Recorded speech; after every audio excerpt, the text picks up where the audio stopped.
Hello friends, देश के सबसे बड़े bank state bank of India ने पेंशन सेवा की शुरुआत की है, जिससे लगभग 54 लाख पेंशनर्स को फ़ायदा होगा। मैं ओपी सिंह, आप देख रहे हैं फिल्मी वक्त विद ओपी। सबसे पहले समझते हैं कि इस पेंशन सेवा से हमें क्या क्या सेवाएं मिलेगी। स्टेट बैंक ऑफ इंडिया की पेंशन सेवा पेंशनर्स और फैमिली पेंशनर्स के लिए एक बहुत ही काम की चीज़ है, एक बहुत ही अच्छा पोर्टल है ये। इसका फ़ायदा लेने के लिए हमें इसमें रजिस्टर करना पड़ेगा। रजिस्टर कैसे करते ही आगे मैं आपको वीडियो में बताने वाला हूँ, इसलिए अंत तक बने रहें। सबसे पहले ये समझते हैं कि पेंशन सेवा से हमें क्या क्या सर्विसेज मिलती है या कौन कौन सी सर्विसेज यहाँ पे उपलब्ध है। आप इस पोर्टल से पेंशन स्लिप डाउनलोड कर सकते हैं या फॉर्म 16 भी डाउनलोड कर सकते हैं। पेंशन ट्रांजैक्शंस के डिटेल देख सकते हैं। एरियर कैलकुलेशन सीट डाउनलोड कर सकते हैं। लाइफ सर्टिफिकेट का स्टेटस देख सकते हैं। इन्वेस्टमेंट से संबंधित डिटेल भी देख सकते हैं।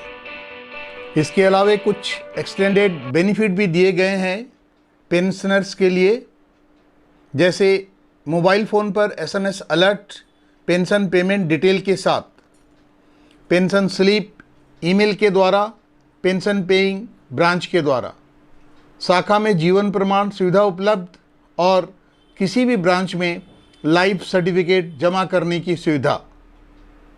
तो दोस्तों, आइए अब देखते हैं पेंशन सेवा में रजिस्टर कैसे करें। How to register in pension सेवा। सबसे पहले गूगल में टाइप करें SBI पेंशन सेवा। उसके बाद जो पहला रिज़ल्ट आएगा उसे क्लिक करें। फिर SBI पेंशन सेवा का पेज ओपन हो जाएगा। यहाँ न्यू यूज़र रजिस्ट्रेशन और लॉगिन मिलेगा। चूँकि आपको न्यू रजिस्ट्रेशन करना है तो न्यू यूज़र रजिस्ट्रेशन को क्लिक करें, फिर ये पेज ओपन होगा।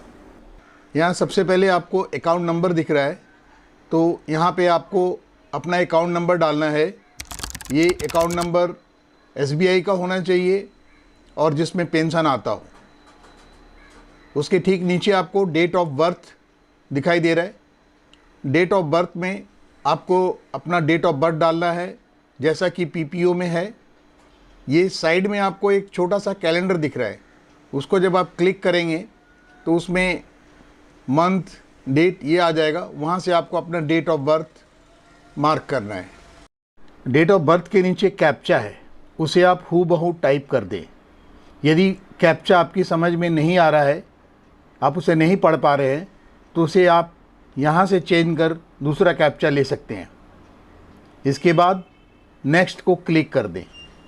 फिर आपके रजिस्टर्ड मोबाइल नंबर पर एक OTP आएगा, जिसे आपको टाइप कर देना है।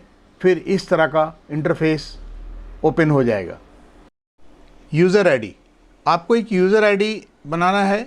याद रखिए, ये 5 से 7 डिजिट का हो, जिसमें एक कैपिटल लेटर, एक स्मॉल लेटर और एक नंबर हो, जैसे WXYZ6।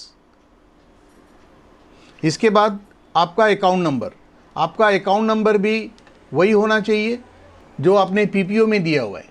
डेट ऑफ बर्थ भी PPO के अनुसार होना चाहिए। और उसके बाद है ब्रांच कोड आपको आपके चेकबुक से मिल जाएगा, या फिर आप ऑनलाइन गूगल में जाके भी पता कर सकते हैं। IFSC कोड के जो लास्ट 6 डिजिट होते हैं वो ब्रांच कोड होते हैं।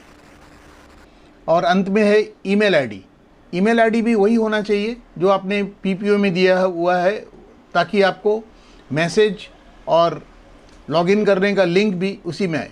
उसके बाद आपको नेक्स्ट क्लिक कर देना है। नेक्स्ट क्लिक करने के बाद आप जिस पेज में आएंगे वहाँ आपसे पासवर्ड क्रिएट करने के लिए कहा जाएगा, तो वहाँ आपको पासवर्ड क्रिएट करना है। ध्यान रखिए, पासवर्ड क्रिएट करते समय पासवर्ड कम से कम 8 अंकों का हो, 8 से अधिक भी हो सकते हैं, और उसमें एक कैपिटल लेटर, एक स्मॉल लेटर, एक नंबर और एक स्पेशल कैरेक्टर, ये चीज़ें होनी चाहिए। उसके बाद आपसे 2 सिक्योरिटी क्वेश्चंस पूछे जाएंगे। सिक्योरिटी क्वेश्चंस इसलिए पूछे जाते हैं कि जो आप आंसर देंगे उस आंसर की मदद से आगे कभी अगर आप पासवर्ड भूल जाएं तो फॉरगेट पासवर्ड में जाने के बाद आपसे वो सिक्योरिटी के क्वेश्चंस पूछे जाएंगे और आपने जो जवाब दिया है और वो जवाब से मैच करेगा तो आप फिर से रिक्रिएट कर सकते हैं। इसके लिए सिक्योरिटी क्वेश्चंस पूछे जाते हैं।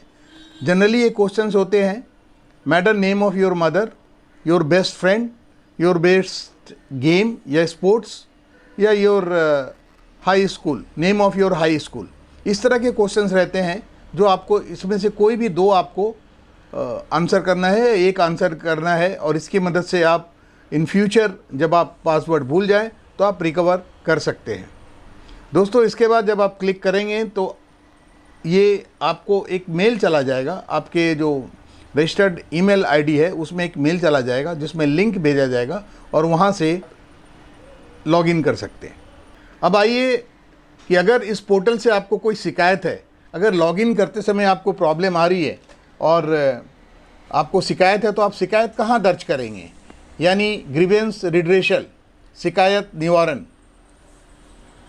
आप शिकायत यहाँ दर्ज कर सकते हैं, आप मेल भेज सकते हैं यदि लॉगिन प्रॉब्लम है तो support.pensionsewa@sbi.co.in में।